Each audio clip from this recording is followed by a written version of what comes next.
ಜೈ ರಾಮಕೃಷ್ಣ. ನಮಸ್ತೆ. ಯುಗಾವತಾರ ಶ್ರೀರಾಮಕೃಷ್ಣ ಗ್ರಂಥಾಧ್ಯಯನಕ್ಕೆ ತಮ್ಮೆಲ್ಲರಿಗೂ ಸ್ವಾಗತ. ಸಂಚಿಕೆ 135, ಅಧ್ಯಾಯ 88, ಷೋಡಶಿ ಪೂಜೆ. ದಕ್ಷಿಣೇಶ್ವರಕ್ಕೆ ಆಗಮಿಸಿದ ತಮ್ಮ ಸತಿಯೊಡನೆ ಅಪೂರ್ವ ಗೃಹಸ್ಥ ಜೀವನ ನಡೆಸುತ್ತಿದ್ದ ಈ ಸಮಯದಲ್ಲೇ ಶ್ರೀರಾಮಕೃಷ್ಣರ ಮನಸ್ಸಿಗೊಂದು ಅದ್ಭುತವಾದ ಪ್ರೇರಣೆಯಾಯಿತು. ಆ ಪ್ರೇರಣೆಯುಂಟಾದುದು ಸ್ವಯಂ ಜಗನ್ಮಾತೆಯ ಇಚ್ಛೆಯಿಂದಲೇ ಎಂಬುದರಲ್ಲಿ ಅವರಿಗೆ ಸ್ವಲ್ಪವೂ ಸಂದೇಹವಿರಲಿಲ್ಲ. ಆದ್ದರಿಂದ ತಡ ಮಾಡದೆ ಆ ಆಲೋಚನೆಯನ್ನು ಕಾರ್ಯಗತಗೊಳಿಸಲು ಅವರು ಅನುವಾದರು. 1873 ಜೂನ್ 5ನೇ ತಾರೀಖು ಅಂದು ಫಲಹಾರಿಣಿ ಕಾಳಿ ಪೂಜೆಯ ಪವಿತ್ರ ದಿನ. ವೈಶಾಖ ಬಹುಳ ಅಮಾವಾಸ್ಯೆ.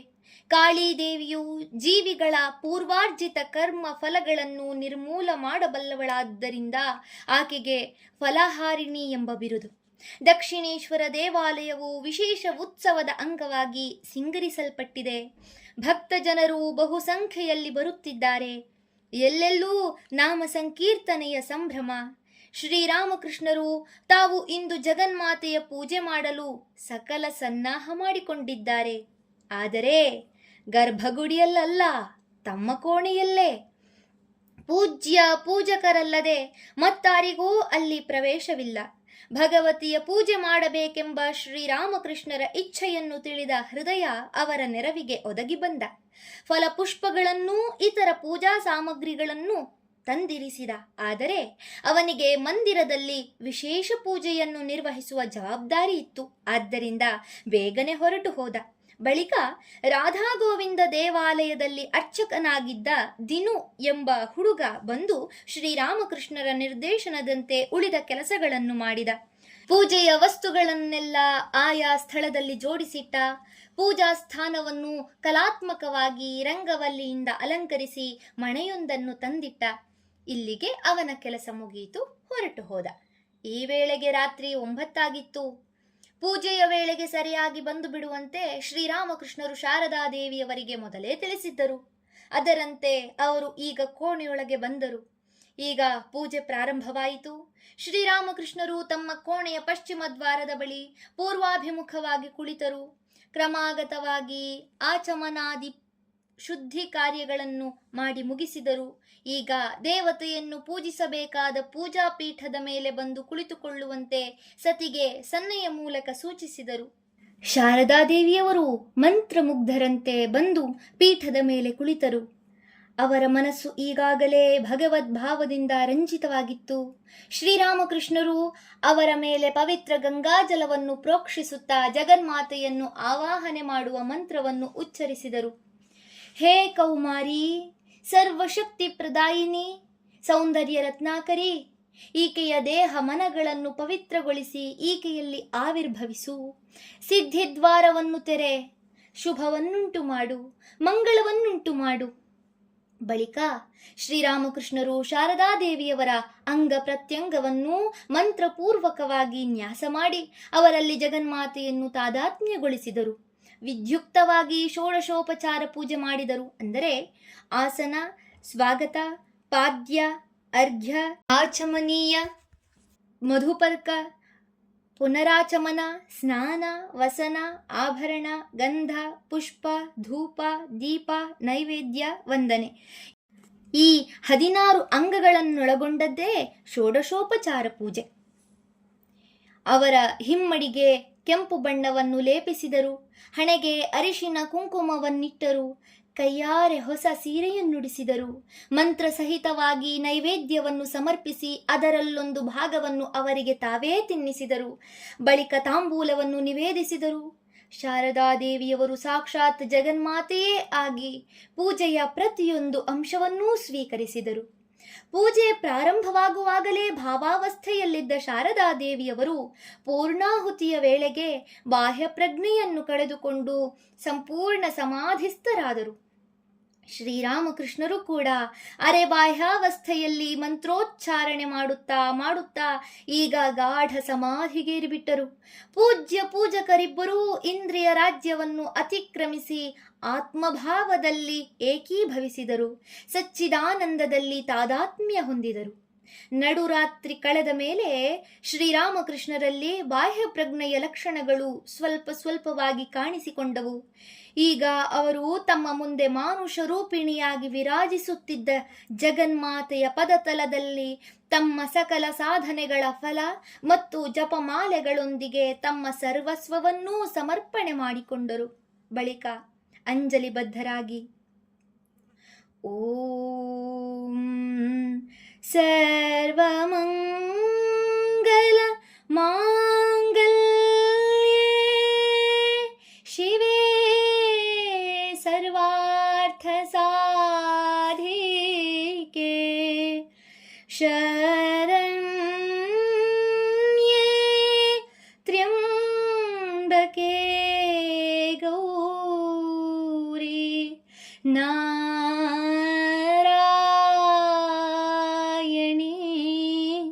ನಮೋಸ್ತುತೇ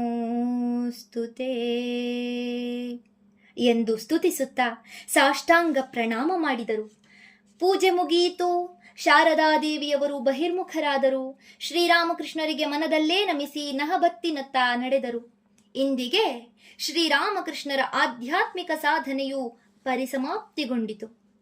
ಅವರ ದೇವ ಮಾನವತ್ವವು ಪರಿಪೂರ್ಣ ಅಭಿವ್ಯಕ್ತಿ ಪಡೆಯಿತು. ಇದರೊಂದಿಗೆ ಶಾರದಾದೇವಿಯವರಿಗೆ ಜಗನ್ಮಾತೃತ್ವವನ್ನೊಯ್ದಿದರು. ಶ್ರೀರಾಮಕೃಷ್ಣರು ಶಾರದಾದೇವಿಯವರಿಗೆ ಸಲ್ಲಿಸಿದ ಈ ಬಗೆಯ ವಿಶೇಷ ಪೂಜೆಯು ಬಂಗಾಳದಲ್ಲಿ ಷೋಡಶಿ ಪೂಜೆ ಎಂದು ಪ್ರಸಿದ್ಧ.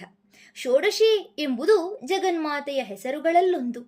ದೇವಿಯು ದಶಮಹಾವಿದ್ಯೆಯರೆಂದು ಕರೆಯಲ್ಪಡುವ 10 ಪ್ರಮುಖ ರೂಪಗಳಿಂದ ವ್ಯಕ್ತವಾಗುತ್ತಾಳೆಂದು ಶಾಸ್ತ್ರಗಳಲ್ಲಿ ಹೇಳಿದೆ.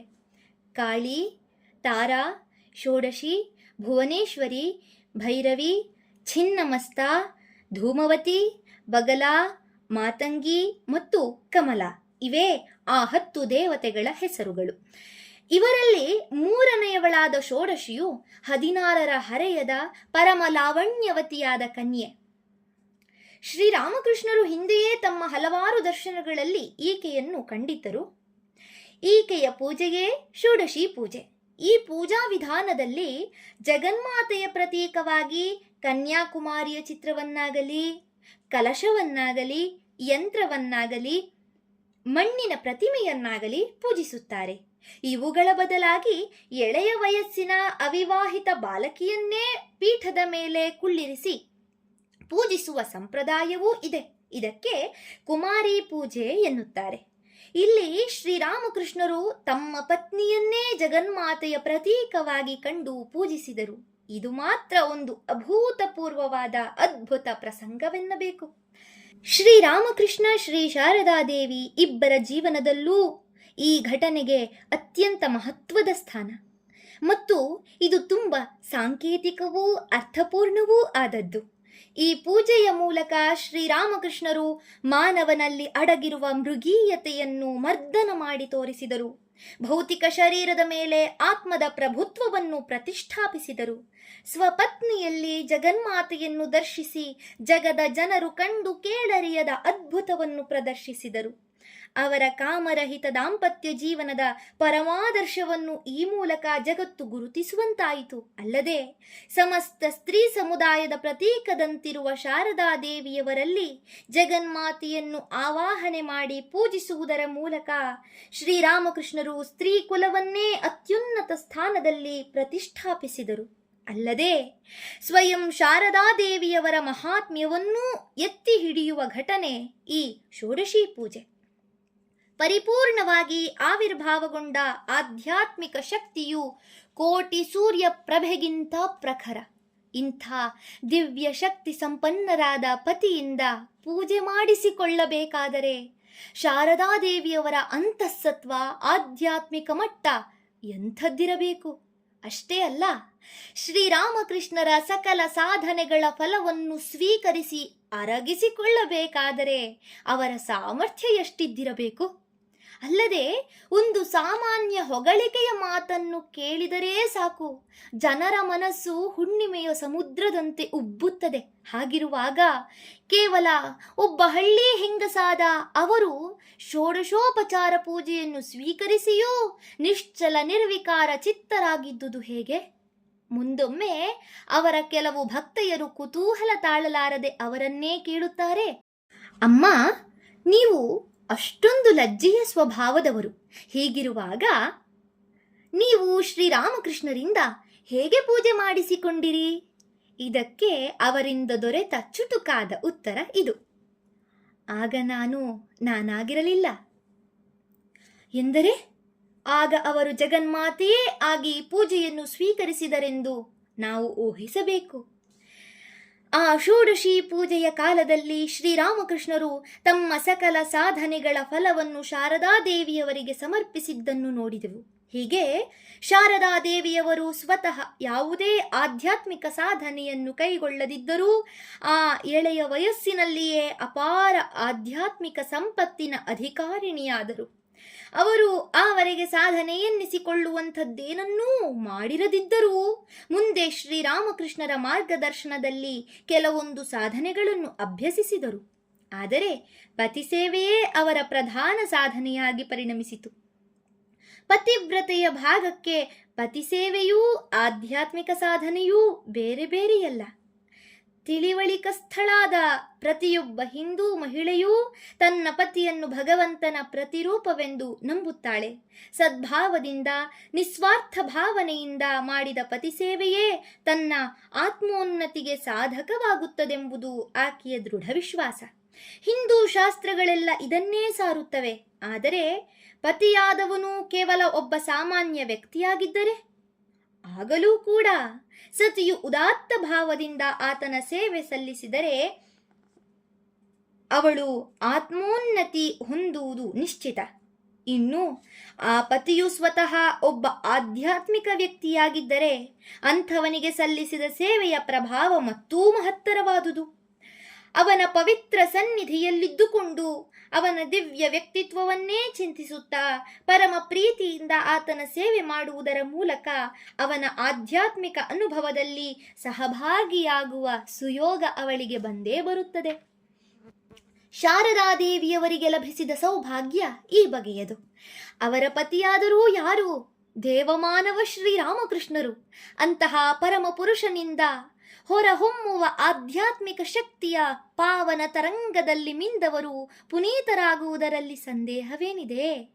ಅವತಾರ ಪುರುಷನ ಸಾನ್ನಿಧ್ಯವೇ ಒಂದು ಸುಯೋಗ. ಆತನ ಶುದ್ಧ ಚಾರಿತ್ರ್ಯದ ಧ್ಯಾನ ಚಿಂತನವೇ ಮಹಾಯೋಗ. ಆತನ ದಿವ್ಯ ವ್ಯಕ್ತಿತ್ವವನ್ನು ಧ್ಯಾನಿಸುತ್ತಾ ಮನವು ದೇಹ ಬುದ್ಧಿಯನ್ನು ಬಿಟ್ಟು ಮೇಲೇರುತ್ತದೆ, ಕ್ರಮೇಣ ಆತ್ಮಸ್ಥವಾಗುತ್ತದೆ. ಹೀಗೆ ಶಾರದಾದೇವಿಯವರಿಗೆ ದೇವಮಾನವ ಶ್ರೀರಾಮಕೃಷ್ಣರ ಸಾಮೀಪ್ಯ ಸೇವೆಗಳ ಸೌಭಾಗ್ಯದೊಂದಿಗೆ ಅವರ ದಿವ್ಯ ಚೇತನದಲ್ಲಿ ತಾದಾತ್ಮ್ಯ ಹೊಂದುವ ಸುಯೋಗ. ಆದರೆ ಮಾಡಿದ ಸೇವೆ ಆಧ್ಯಾತ್ಮಿಕ ಶಕ್ತಿಯಾಗಿ ಪರಿವರ್ತನೆಗೊಳ್ಳಬೇಕಾದರೆ ಭಕ್ತಿಯುತ ಭಗವದ್ ಧ್ಯಾನ ಅತ್ಯಗತ್ಯ. ಭಾವರಹಿತವಾದ ಸೇವಾ ಕಾರ್ಯ ಶುಷ್ಕ, ಕೇವಲ ಯಾಂತ್ರಿಕ. ಸೇವೆ ಸಾರ್ಥಕವಾಗಬೇಕಾದರೆ ಅದರೊಂದಿಗೆ ಪ್ರೀತಿಯುತ ಸದ್ಭಾವನೆಯ ಸಹಯೋಗವಿರಬೇಕು. ಭಗವದ್ ಧ್ಯಾನದಿಂದ ಮಾತ್ರ ಇಂಥ ಸದ್ಭಾವನೆ ಲಭ್ಯವಾದೀತು. ಶ್ರೀರಾಮಕೃಷ್ಣರು ತಮ್ಮ ಸತಿಗೆ ನೀಡಿದ ಆಧ್ಯಾತ್ಮಿಕ ಶಿಕ್ಷಣದಲ್ಲಿ ಭಕ್ತಿ ಸಾಧನೆ, ಭಗವದ್ ಧ್ಯಾನ ಇವುಗಳಿಗೆ ಪ್ರಧಾನ ಸ್ಥಾನ. ಶಾರದಾದೇವಿಯವರು ಈ ಬಗೆಯ ಸದ್ಭಾವದಿಂದ ಪತಿಯ ಹಾಗೂ ಅತ್ತೆಯ ಸೇವೆ ಮಾಡಿದರು. ಅದರಲ್ಲೂ ಅತ್ತೆ ಚಂದ್ರಮಣಿ ಈಗ ವೃದ್ಧಾಪ್ಯದಿಂದಾಗಿ ನಿರ್ಬಲಳಾಗಿರುವಳಲ್ಲವೇ? ಎಲ್ಲದಕ್ಕೂ ಆಕೆ ಸೊಸೆಯನ್ನೇ ನೆಚ್ಚಿಕೊಂಡಿರಬೇಕಾಗಿದೆ. ಇದನ್ನರಿತ ಶಾರದಾದೇವಿಯವರು ಅತ್ತೆಗೆ ಅತ್ಯಂತ ಸಂತೋಷವಾಗುವಂತೆ ತಮ್ಮ ಅನಾನುಕೂಲಗಳೊಂದನ್ನೂ ಲೆಕ್ಕಿಸದೆ ಸೇವೆ ಮಾಡಿದರು. ಹೀಗೆ ಸುಮಾರು 1 ವರ್ಷ ಕಳೆಯಿತು. ಅಷ್ಟರಲ್ಲಿ ಶಾರದಾದೇವಿಯವರು ಕಾಯಿಲೆ ಬಿದ್ದರು. ಶ್ರೀರಾಮಕೃಷ್ಣರು ತಮ್ಮ ಭಕ್ತನಾದ ಶಂಭು ಮಲ್ಲಿಕನ ಮೂಲಕ ಚಿಕಿತ್ಸೆಗೆ ವ್ಯವಸ್ಥೆ ಮಾಡಿಸಿದರು. ಆದರೆ ಚಿಕಿತ್ಸೆಯಿಂದೇನೂ ಉಪಯೋಗ ಕಾಣಲಿಲ್ಲ. ಆಗ ಶಾರದಾದೇವಿಯವರು, ಈ ಸ್ಥಿತಿಯಲ್ಲಿ ನನ್ನಿಂದ ಇಲ್ಲಿ ಯಾರಿಗೂ ಉಪಯೋಗವಿಲ್ಲ, ನನ್ನಿಂದಾಗಿ ಇವರಿಗೆ ಇನ್ನಷ್ಟು ಆತಂಕ, ತೊಂದರೆ, ಆದ್ದರಿಂದ ಕೆಲಕಾಲ ಊರಿಗೆ ಹೋಗಿ ಬರುವುದು ವಾಸಿ ಎಂದು ಚಿಂತಿಸಿ 1873 ಅಕ್ಟೋಬರಿನಲ್ಲಿ ಜಯರಾಂಬಾಟಿಗೆ ಹೊರಟರು. ಧನ್ಯವಾದಗಳು. ಇಂದಿಗೆ ಅಧ್ಯಾಯ 88 ಸಂಪೂರ್ಣವಾಯಿತು. ಮುಂದಿನ ಸಂಚಿಕೆಯಲ್ಲಿ ಹೊಸ ಅಧ್ಯಾಯವನ್ನು ಪ್ರಾರಂಭಿಸೋಣ. ಓಂ ಶಾಂತಿ ಶಾಂತಿ ಶಾಂತಿ. ಹರಿ ಓಂ ತತ್ಸತ್. ಶ್ರೀರಾಮಕೃಷ್ಣಾರ್ಪಣಮಸ್ತು. ಸರ್ವೇ ಜನ ಸುಖಿನೋ ಭವಂತು. ಜೈ ಶ್ರೀಮಾತಾ.